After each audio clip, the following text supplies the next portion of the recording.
Sa gitna ng matinding pagbaha sa Bicol Region, gustong malaman ng ilang senador kung saan napunta ang umano'y bilyon-bilyong pisong pondong inilaan para sa flood control projects. Narito ang aking report. Magandang araw sa ating mga kababayan.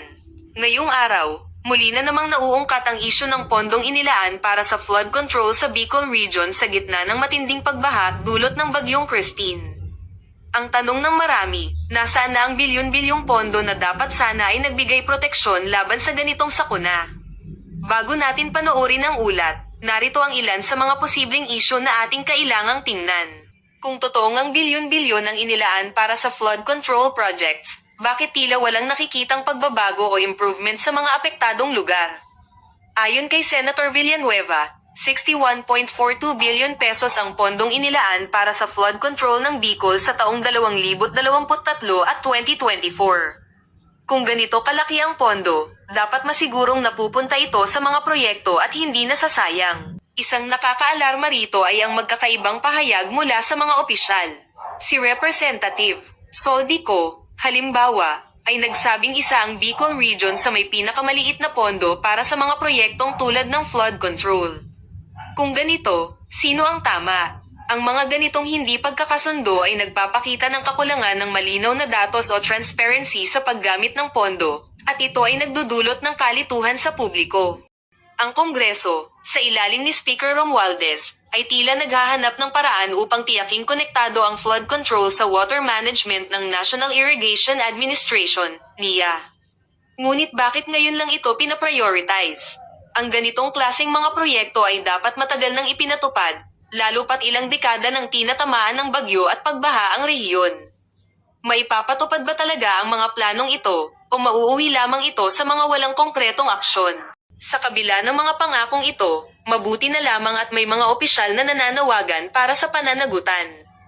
Ayon kay Senate President Escudero, inaasahan niyang mapapanagot ang mga responsable sa November 4 budget deliberation.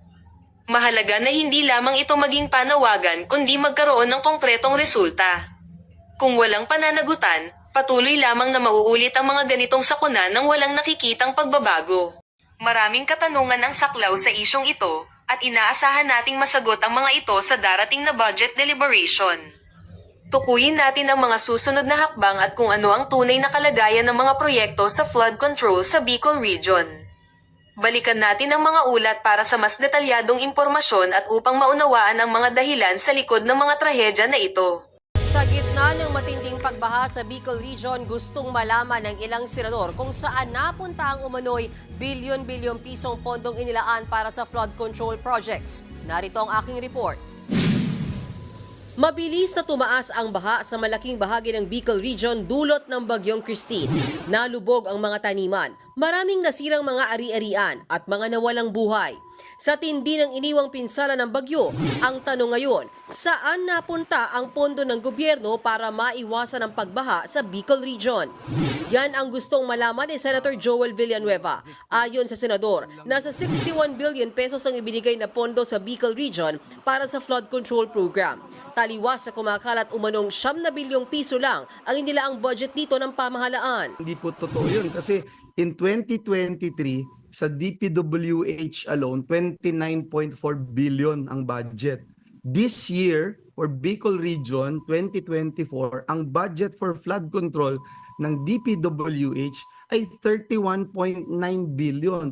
So 2023 and 2024, meron kang 61.42 billion na budget for flood control in Bicol Region alone. So ito dapat tignan nating mabuti sa budget deliberation kung saan ba talaga napupunta to, may impact ba. Very concerning yung na hindi lang, I mean all parts of the country are now affected, no? Parang makikita natin doon klarong-klaro na hindi na po uubre yung mga band-aid solutions.